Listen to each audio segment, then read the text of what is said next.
আজকে ছিল শুক্রবার পবিত্র জুমার দিন। আর প্রায় প্রত্যেক জুম্মাবারই বাসায় ভালো মন্দ রান্না করা হয়ে থাকে, কিন্তু আজকে একটু সাধারণ খাবার রান্না করেছি আলহামদুলিল্লাহ।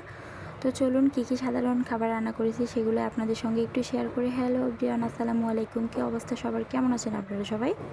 আশা করি সবাই অনেক ভালো আছেন আলহামদুলিল্লাহ। আল্লাহর রহমতে এবং আপনাদের দোয়া এবং ভালোবাসায় আমরাও ভালো আছি।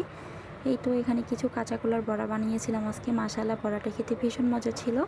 তো আপনারা কখনো কাঁচা কলার বড়া খেয়েছেন কিনা অবশ্যই কমেন্টসে জানাবেন। আর এই রেসিপিটা আমার শাশুড়ি মায়ের কাছ থেকে আমি শিখেছি আলহামদুলিল্লাহ।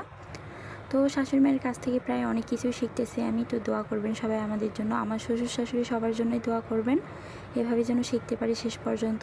তো যাই হোক, কলাগুলো সুন্দর মতো সিদ্ধ করে এর মধ্যে সব ধরনের মশলা দিয়ে হাতে চটকিয়ে তারপর পরিমাণ মতো তেল দিয়ে তেল গরম করে এই তো সুন্দর মতো মুসমুসে করে আমি ভেজে নিচ্ছি। আর এটার সঙ্গে ছিল পাতলা ডাল, মাশাআল্লাহ আজকের ডালটাও খেতে ভীষণ মজার ছিল।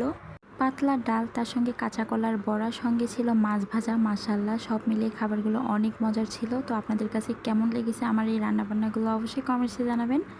আর আপনারাও এইসব খাবার খেতে পছন্দ করেন কিনা সেটাও কমেন্টসে জানাবেন।